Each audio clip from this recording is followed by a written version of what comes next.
इसी तरह से वो जो बच्ची थी जिसको 14 साल में जो है वो अफेक्शन हो गई उस लड़के के साथ, और ये जो सिलसिला था उनका ये शुरू हो गया।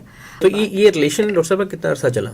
ये जो उनका रिलेशन पे ये था 4 to 5 years का, और वो किसी से ना बात करी थी ना किसी से मिल नहीं रही थी। जब उसने फर्स्ट सुसाइड अटेम्प्ट की तब उसके घर वालों को पता चला कि इसके साथ कोई इस तरह का ट्रॉमा हुआ है, वो किसी रिलेशनशिप में थी और उसकी वजह से ये सारे जितने भी साइंस शो हो रहे थे उसकी वजह से हो रहे थे। सबसे पहले ना मुझे पेरेंट्स को लगता है कि पेरेंट्स को ना टीन एज में ही, आजकल जब आपके बच्चे स्कूल जा रहे हैं ना, तो प्लीज आप उनको अप्रिशिएट करें, आप उनकी तारीफ करें, आप अपने बच्चियों की स्पेशली उनके बालों की, उनकी आंखों की, उनके चेहरे की, उनकी जो स्किल्स हैं। सबसे बड़ा जो हमारा मसला है ना वो फोन का मसला है, सोशल मीडिया एक्सपोजर। एक 14 साल 15 साल 16 साल के बच्चे को कैसे पता चल गया कि रिलेशनशिप में आना, और रिलेशनशिप में आने के बाद जो है वो हम अपनी पूरी लाइफ जो है वो डिसाइड कर रहे हैं। अस्सलाम वालेकुम, मैं हूं मसूद रजा और आप देख रहे हैं दानिश्वर। आज मेरे साथ मौजूद हैं consultant clinical psychologist Mubashra Tayyaba, और एक डिस्कशन के दौरान मुबशरा ने मुझे एक ऐसी स्टोरी सुनाई जिसने मुझे हैरत में भी मुब्तला किया, और मैंने सोचा कि वो स्टोरी आपके साथ भी शेयर की जाए। तो जी मुबशरा, क्या वो वाकया था? डॉक्टर मसूद, हम बात कर रहे थे कि आजकल की जो अफेक्शन है और इमोशनल अटैचमेंट है, और आजकल ये जो हम कहते हैं कि मुझे सच्ची मोहब्बत हो गई है, मतलब 14 साल की उम्र में मुझे सच्ची मोहब्बत हो गई, जिसे पहली मोहब्बत भी कहते हैं। हाँ बिल्कुल, जिसे पहली मोहब्बत, सच्ची मोहब्बत जिसे हम कहते हैं। तो मैं खुद बड़ा जब मेरे पास क्लाइंट आई तो मैं खुद बड़ा परेशान थी कि यूजुअली ये होता है कि इस तरह के जो वाकियात है वो आपके अडल्ट्स में देखे जाते हैं, टीन एज में ऐसे वाकियात बहुत कम होते हैं। अब उसमें एक बच्ची है कि जिसको 14 साल में उसका फर्स्ट इंटरेक्शन जो है थ्रू सोशल मीडिया, और उसके एक फ्रेंड से होता है, म्यूचुअल फ्रेंड से, और वो फिर आपको पता है कि सोशल मीडिया से फिर देन व्हाट्सएप और देन आपकी चैटिंग और मिलना जुलना, सिलसिला शुरू हो गया, सिलसिला आपका जो है ना वो बिल्कुल शुरू हो गया। अब होता यह है कि शुरू में तो आपको कोई भी नई चीज जो है, कुछ भी आपको नया, कुछ टॉय भी मिले, कोई नया पर्सन मिले, तो आपके साथ उसकी अटैचमेंट हो जाती है। और इस उम्र में तो आपको बिल्कुल भी सेंस नहीं होती कि मैं किस ट्रैक पर चल रही हूँ, ये ट्रैक ठीक है, ये गलत है। लेकिन वहां पर एक चीज है, एक बच्चे को ये कैसे पता चलता है कि मैंने ये बात घर वालों से छुपानी है? मतलब कहीं ना कहीं उस बच्ची को ये पता है कि मैं जिस ट्रैक पर चल रही हूँ वो गलत है। क्योंकि जब हम कोई चीज छुपाते हैं तो हम अपनी गलतियों को छुपाते हैं। इसी तरह से वो जो बच्ची थी जिसको 14 साल में जो है वो अफेक्शन हो गई उस लड़के के साथ, और ये जो सिलसिला था उनका ये वो शुरू हो गया। अब उसमें आपको पता इमोशनल अटैचमेंट और वो सारी चीजें जो थी वो बढ़नी शुरू हो गई। अब उसके पास होता यह है कि एक लड़का जो है, जब तक उसका दिल किया उसे उसने बात की, लेकिन उसके बाद वो जो लड़की है, अब उसकी जो बातचीत है वो किसी और लड़के के साथ भी शुरू हो गई। उसी लड़की की बात एक लड़के से हो रही थी जिसके साथ वो रिलेशनशिप में थी, और बीच में अब किसी और के साथ बात होना शुरू हो गई, किसी और के साथ बात होना शुरू हो गई। अब आपको पता है कि लड़का चाहे वो 18 साल का हो या 30 का हो या 35 का हो, उसे ये बिल्कुल भी बर्दाश्त नहीं होता कि जो पर्सन, जो लड़की मुझसे बात करी वो किसी और से भी बात करी। Exactly. अब उस टाइम पर लड़की ये बता रही थी कि मुझे मोहब्बत उसके साथ थी, लेकिन वैसे जैसे हम फ्रेंड्स बनाते हैं, तो वो मेरा फ्रेंड था, एज अ फ्रेंड में उससे बात करी। फ्रेंड जोन हो गया, तीसरा बंदा आ गया। ठीक है। अब जो लड़का है जिसके साथ वो रिलेशनशिप में थी, अब वो जो लड़का है उसके साथ उसकी लड़ाइयां शुरू हो गई इस वजह से कि तुमने उससे बात क्यों की, और वो मेरा दोस्त है और तुमने उससे बात क्यों की। अब सब लड़के, अच्छा, वो तीसरा जो फ्रेंड था वो म्यूचुअल था, उनका म्यूचुअल फ्रेंड था, वो लड़के का दोस्त था। अच्छा, जो तीसरा बंदा बीच में आया वो दोनों का म्यूचुअल फ्रेंड था, दोनों का म्यूचुअल फ्रेंड था, और उसने जो बात उसकी लड़की के साथ हुई और उसने उस लड़के को बता दी, और अब ये क्लेश की जगह बन गई और आपस में लड़ाई शुरू हो गई। ओके, फिर कोई भी लड़का जो है वो बर्दाश्त नहीं करता कि मेरा जो पार्टनर है वो किसी और से बात करे। एग्जैक्टली। अब यहाँ पर हुआ ये कि इनकी लड़ाइयां शुरू हो गई, और उन लड़ाइयों की वजह से जो है वो, अब जो लड़का है वो अब ब्रेकअप करना चाह रहे। अच्छा। और अब जो लड़की है वो कहती है कि नहीं, I am sincere with you, और मैंने तो उससे जस्ट एज अ फ्रेंड बात की थी, लेकिन लड़का जो है वो उसने उसको छोड़ दिया। अच्छा, इसमें कहीं ऐसा तो नहीं था कि वो लड़का प्लांटेड तरीके से आया हो, और जिस तरह से आपने बता रही हैं कि वो लड़का एस्केप चाह रहा है, वो जा रहा है कि मैं इस रिलेशनशिप से निकल जाऊं, और उसके बाद उसने हो सकता है अपने फ्रेंड को बीच में लाया हो कि इसकी सारी गेम पलटी जा सके और उसको गिल्ट भी लड़की को दे दिया जाए और अपना रास्ता भी साफ कर लिया जाए। नहीं, ऐसा हो भी सकता है, लेकिन ऐसा जो क्लाइंट हमें बता रही है, जो मेरी क्लाइंट थी, उसने जो मुझे बताया, उसने मुझे ऐसे बताया कि उसने इस वजह से मुझे छोड़ दिया, लेकिन शुरू में तो चीजें बिल्कुल ठीक थी। उसी ने बताया कि जो लड़का था वो उसके साथ सिंसियर था, वो ठीक चल रहा था, उसने यही सोचा हुआ था कि जब हम यूनिवर्सिटी में जाएंगे तो हम एंगेजमेंट करेंगे, फिर उसके बाद हम शादी करेंगे, उनकी प्रॉपर जिस तरह से एक प्लानिंग होती है वो हो चुकी थी। लेकिन लड़की ने ये मुझे बताया कि उसकी जो मेन रीजन बनी हमारे ब्रेकअप की वो ये थी कि मेरा उस लड़के से बात करना एज अ फ्रेंड, वो उसने इसको मेन एक मेजर कॉन्फ्लिक्ट बनाकर तो हम दोनों का ब्रेकअप हो गया। अब जो सबसे मुश्किल चीज थी वो ये थी कि लड़की की उस लड़के से इतनी अटैचमेंट थी कि जैसे उससे बातचीत बंद हुई, उनका रिलेशनशिप एंड हुआ, उसके बाद सबसे पहले उसका खाना पीना बंद हुआ, फिर उसके बाद उसका घुलना मिलना, दोस्तों से बाहर आना जाना, वो बिल्कुल बंद हो गया। सोशल मीडिया से उसने खुद को बिल्कुल कट ऑफ कर लिया। घर में बिल्कुल सारा दिन अपने रूम में रहती थी। उसका कॉलेज जो था उसको भी वो स्किप कर रही थी, वो कॉलेज नहीं जा पा रही थी। तो बहुत दिनों के बाद जब उसको बिल्कुल लगा, और वो इसने अपनी टीचर को बताया कि मैं उससे बात करना चाहती हूँ, मैं उसे अपोलोजाइज करना चाहती हूँ, उसको को प्लीज वापस आ जाए। वो अपना सर जो है वो दीवार में मारती थी, और चीजें इतनी वर्स्ट होती गई कि अल्टीमेटली फिर घर वालों को पता चला बहुत देर तो ये रिलेशन डॉक्टर साहब कितना अर्सा चला?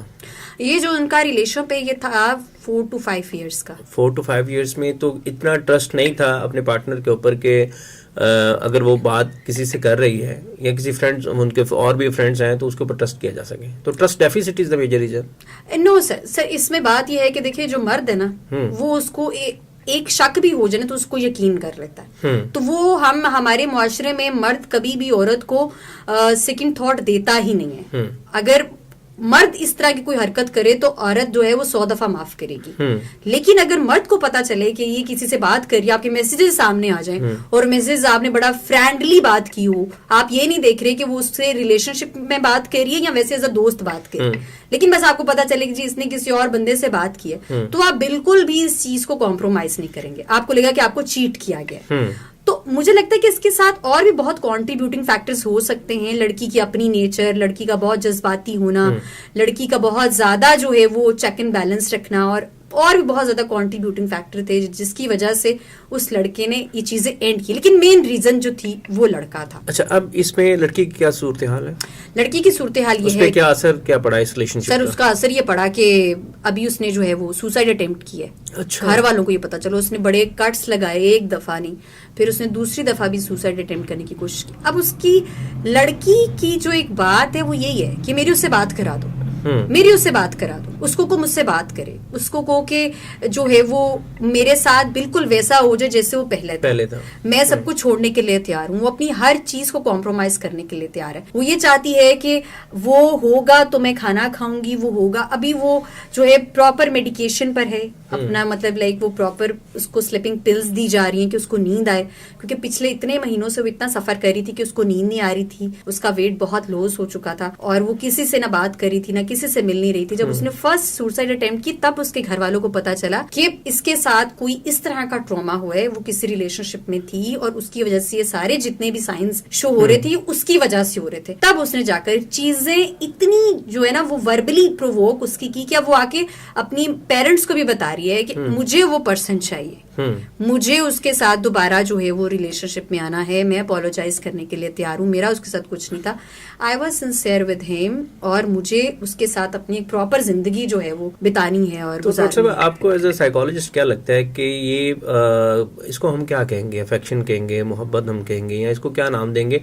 और इतनी इंटेंसिटी होने की क्या वजूहात क्या होती हैं? सर देखिए, टीन एज में आपको ये नहीं पता होता कि हम क्या कर रहे हैं। हमारी जो लॉजिकल, स्पेशली हमारी यूथ है ना, वो लॉजिकल और रियलिस्टिक जो थिंकिंग है उसके ऊपर बिल्कुल काम नहीं कर रहे होते। हमें कोई चीज जो है वो बहुत अपेरेंटली अच्छी लग रही है, चार्मिंग लग रही है, तो हमें ये होता है कि ये चीज हमें फौरन से मिल जाए, और अगर वो चीज हमें नहीं मिलती तो हमें जो है वो हम इसको एक अपना अना का मसला भी बना लेते हैं। अभी जैसे वो लड़की का क्या है, वो मुझे वो बंदा चाहिए, अभी ये स्टबर्ननेस है, एक्सेप्टेंस नहीं आ रही, आप डिनाइल में हो कि वो पर्सन मुझे कैसे छोड़ सकता है। क्यों? क्योंकि उस एज में आकर आपने इतने वादे कर लिए होते हैं, इतनी आपकी एक्सपेक्टेशंस है, आपने अपनी पूरी लाइफ जो है वो उन 4 सालों में डिसाइड कर लिया, हम ये करेंगे, हम वो करेंगे, इस एज में आकर हम लोग शादी करेंगे, इस एज में आके हम जो है वो ये प्लान करेंगे। तो आपकी वो प्लानिंग, वो सारी एक्सपेक्टेशंस, वो सारे वादे वो टूट रहे हैं आहिस्ता आहिस्ता। तो आपने आज से पहले कभी आपके साथ ये इमोशनल इस तरह का ट्रॉमा कभी हुआ ही नहीं, फर्स्ट टाइम आपको पेन मिला है, फर्स्ट टाइम आपको किसी ने रिजेक्ट किया है, फर्स्ट टाइम आपकी जो फेवरेट चीज थी वो आपसे डिटैच हो गई है, तो आप उसको बेयर नहीं कर पाते। डॉक्टर साहब ये ना का सीन तो नहीं है कि भी मुझे रिजेक्ट क्यों किया गया, क्योंकि जो रिजेक्शन की फीलिंग होती है वो इंतकाम भी हो सकता है, या तो ऐसी सिचुएशन आजकल हमारे क्योंकि इर्द गिर्द जो टीन एज जो स्टूडेंट्स कह लें, यंगस्टर्स कह लें, बहुत इमोशनल होते हैं ऐसी चीज़ों को लेकर, और ये ऐसे केसेस हमें अक्सर देखने को मिलते हैं। तो आप क्या समझती हैं कि जब कोई इस सिचुएशन से गुजर रहा, स्पेशली इस बच्ची की बात करूंगा, जब वो गुजर रही थी तो जो उसकी सराउंडिंग है, जो उसके फ्रेंड्स हैं, जो उसके पेरेंट्स हैं, उसके जो करीबी दोस्त थे, उनका क्या रोल है, उनका फेलियर क्या था इसमें? अच्छा, उनका फेलियर इसमें यह था कि सबसे पहले ना मुझे पेरेंट्स को लगता है कि पेरेंट्स को ना टीन एज में, आजकल जब आपके बच्चे स्कूल जा रहे हैं ना, तो प्लीज आप उनको अप्रिशिएट करें, आप उनकी तारीफ करें, आप अपने बच्चियों की, स्पेशली उनके बालों की, उनकी आंखों की, उनके चेहरे की, उनकी जो स्किल्स हैं, उनको चॉकलेट्स ला के दें, उनको पैम्पर्ड करें, उनको प्रिंसेस ट्रीटमेंट्स दें। एक लड़का क्या कर रहा है, एक लड़का यही तो कर रहा है, वो उनको उनकी तारीफें कर रहा है, वो उसके ऊपर गजलें पढ़ रहा है, और वो उसकी वो जितनी भी स्किल्स हैं, उसके अंदर जितनी भी अच्छी चीजें हैं, उनको बहुत अप्रिशिएट कर रहा है, एक्नॉलेज कर रहा है। घर वाले ऐसा नहीं करते, हमारे घर वाले जो हैं वो कभी भी देख लें बच्चियों की उस तरह से तारीफ नहीं करते, बेटों की फिर भी करते हैं, लेकिन बेटियों में एज सच वो इस तरह तारीफ नहीं करते कि आपके बाल बहुत अच्छे हैं, आपकी आंखें बहुत प्यारी हैं, और आप बहुत अच्छी दिखती हैं, आपके अंदर ये वाली स्किल्स हैं। वो जो सारी चीजें है ना, वो कोई बाहर वाला बंदा आके चॉकलेट्स देकर, चार तारीफें करके वो उनको जो है ना वो शीशे में उतार लेता है। अब वहां पर मेनली इस एज में तो इमोशनल अटैचमेंट है, आपकी अफेक्शन है जस्ट। अभी ये बच्ची जो है 4, 5, 6 साल के बाद उसको लगेगा कि वो जो मेरा स्टेप था, या वो जो मैंने एक पर्सन के लिए मैं इतना मर रही थी, वो तो एक मेरा बड़ा फूलिश स्टेप था, और मैं इमोशनली फूल बनी। प्रैक्टिकली अगर मैं सोचूं तो वो मेरे लिए बिल्कुल एक, हमें लगेगा कि हमें इस चीज को एक्सेप्ट करना चाहिए कि किसी भी स्टेज पर आकर मेरे साथ कोई भी अनसर्टन सिचुएशन बनेगी, कोई भी पर्सन मुझे छोड़ के जा सकता है, डिवोर्स हो जाती है, यहाँ पर तो लोग शादियां करके छोड़ देते हैं, अभी कोई भी रीजन बनती है। तो लाइफ में ये जो हमारी रेजिलियंस स्किल है ना, और इमोशनल डिटैचमेंट है, ये भी हमें लर्न करनी चाहिए, कि हमें पता होना चाहिए कि अगर हम इमोशनली जो है वो डिसरेगुलेट हो रहे हैं, तो उसके बाद हमने इन चीजों को मैनेज किस तरह से करना है। यहाँ पे डॉक्टर साहब 2 क्वेश्चन है मेरे। एक तो ये कि अब ये हमारे बहन भाई भी हैं, सबके घरों में बच्चे इस एज ग्रुप के बच्चे हैं लाजमी, तो उनको किस तरह से हम ऐसी हरकतों से रोक सकते हैं कि वो अपने करियर पे फोकस करें, बजाय इसके कि वो अर्ली एज में 14, 15, 16 में वो एक रिलेशनशिप में चले जाएं और अपना पूरा करियर दाव पे लगा दें। एक तो ये चीज़ कि उनको ऑब्जर्व किस तरह से किया जा सके, उनकी सर्विलेंस किस तरह से की जानी चाहिए, और दूसरी चीज़ ये कि अगर कोई बच्चा, हमारे इर्द गिर्द कोई दोस्त, कोई भतीजा, कोई भांजा इस सिचुएशन से गुजर रहा है, तो how to deal with them. अच्छा, इसमें 2 चीज, जो सबसे पहले आपने पूछा ना कि हमने उनको किस तरह से देखना है, तो पेरेंट्स को चाहिए कि वो बच्चों के दोस्त बन जाएं। हम लोग, एक तो हमारी बहुत अथॉरिटेटिव पेरेंटिंग चल रही है आजकल, तो वो नहीं, आप बच्चों के दोस्त बने। वो गलत कर रहे हैं, वो ठीक कर रहे हैं, आपको एटलीस्ट पता होना चाहिए कि आपके बच्चे की जिंदगी में क्या चल रहा है, वो किससे लड़ाई करके आ रहा है, उसकी अटैचमेंट कैसे हो रही है, उसके दोस्त कौन से, फीमेल फ्रेंड्स कितनी है, मेल फ्रेंड्स कितने हैं, उसकी किसी के साथ कोई अफेक्शन तो नहीं डेवलप हो रही।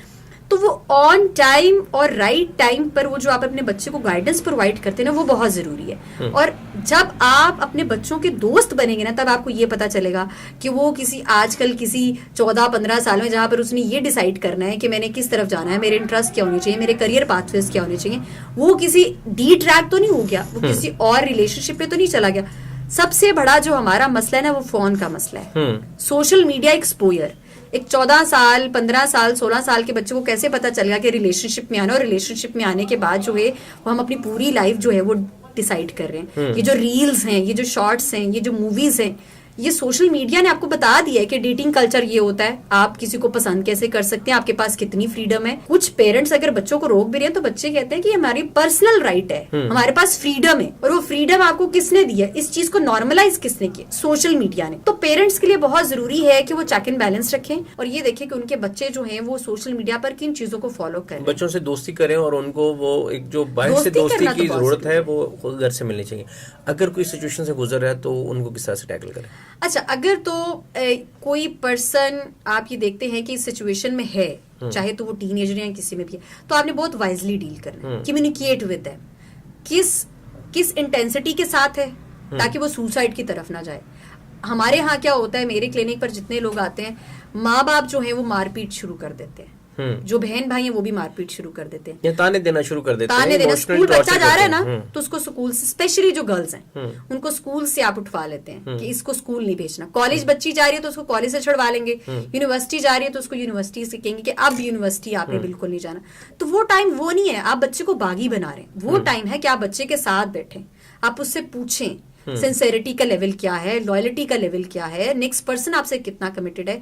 सर मेरे क्लिनिक पर ऐसे बहुत ज्यादा केसेस है जो मैंने डील किए हैं कि लड़की जब आती है, पेरेंट्स जब लेके आते हैं कि इसका किसी के साथ मतलब अफेयर चल रहा है और हम चाहते हैं कि अब शादी कर ले, ये इस प्रोसीजर से ना गुजरे और ये बड़े गलत काम है, तो वो बच्चा इस तरह से है। तो मैं ये समझती हूँ कि पेरेंट्स एटलीस्ट उस पर्सन को एक दफा कंसीडर करके टेस्ट करें। आप यकीन माने 100 में से कोई भी केस ऐसा नहीं था कि जब लड़के को बुलाया जाए, लड़के से कहा जाए कि अब आप इस बच्ची को ऑन करें, आप इसके साथ जो है वो मैरिज में आए और आपने जो है वो अपने पेरेंट्स भिजवाने हैं, शादी करनी है। 100 में से कोई एक भी केस ऐसा नहीं था कि जहां पर लड़के ने आकर ऑन किया हो कि अब इसकी जो पेरेंट्स है उनको पता चल चुके, तो ऑनरशिप ली जाए, हम शादी करते हैं।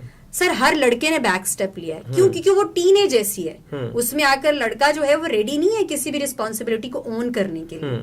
लड़का बैक स्टेप कर जाता है, वहां पर लड़की का जो ग्रीफ पीरियड है वो स्टार्ट होता है कि मैं तो इसको पता नहीं क्या समझ के बैठी थी, हमारा 4 साल का चल रहा है, 5 साल का चल रहा है, 6 साल का चल रहा है। तो वो एक आपका ऐसा पीरियड होता है जहां पर आपको ये देखना चाहिए कि शुरू में ही अगर आपकी किसी के साथ अटैचमेंट हो रही है तो family involvement is very important. Family का इन्वॉल्व होना बहुत जरूरी है, फैमिली तभी। लेकिन इसमें हमने देखा कि 2011 का एक केस था जब उसकी वो बच्ची घर छोड़ के अपना आ गई कराची से लाहौर, तो उसके फादर ने किस तरह से फाइट किया, किस तरह से सोसाइटी से पूरी वो बंदा लड़ पड़ा और उसने अपनी बेटी को रिकवर किया और उसको वापस ट्रैक पे लेके आया। और बाद में हमने देखा कि जब उसके रिजल्ट्स आए तो वो बच्ची उसी तरह से परफॉर्म कर रही थी। तो ये यानी कि अगर फैमिली साथ दे तो हम चीजों को कर सकते हैं। तो आप पेरेंट बच्चों के दोस्त बने ताकि वो आप उनको बता सके उनके लिए सही और गलत फैसला जो है। 2-2, 3-3 साल पेरेंट्स पहले बच्चों को मारते हैं, फिर जब बच्चियां सुसाइड की तरफ आती हैं तब वो क्लिनिकल साइकोलॉजिस्ट के पास लेके आते हैं और क्लिनिकल साइकोलॉजिस्ट जो है वो 1 हफ्ते में केस रिजॉल्व करके लड़की को बस आपने रियलाइज करवाना होता है, वो जो जिसके साथ आप मरने के ख्वाब देख रही हैं कि मैं इसके लिए मर जाऊंगी या मैं मर जाऊं अगर वो बंदा मेरे सामने नहीं है, वो तो आपको ऑन करने के लिए रेडी नहीं है। थैंक यू डॉक्टर साहब, बहुत शुक्रिया। और आज का लेसन लर्न यही था कि अपने बच्चों पर नज़र रखें और स्पेशली जो टीन एज ग्रुप है वो बहुत ही सेंसिटिव ग्रुप होता है, बहुत वल्नरेबिलिटी उनकी होती है कि वो इस तरह के किसी रिलेशनशिप में जा सकते हैं। तो खुदारा अपने बच्चों पर नज़र रखें। और दूसरा कि अगर कोई इस फेज से गुजर रहा है तो उसको बजाय इसके कि आप इमोशनल टॉर्चर करें, उसको ब्लैकमेल करें, उसको ताने दें, उसको इस सिचुएशन से निकलने के लिए हेल्प करें और उनको वापस उस ट्रैक पे लेके आएँ जिस पे चल वो अपना और अपने पेरेंट्स का नाम रोशन कर सकें और तरक्की कर सकें। आज की पॉडकास्ट से इतना ही, फिर मिलेंगे एक नई एपिसोड के साथ अल्लाह ने के बाद।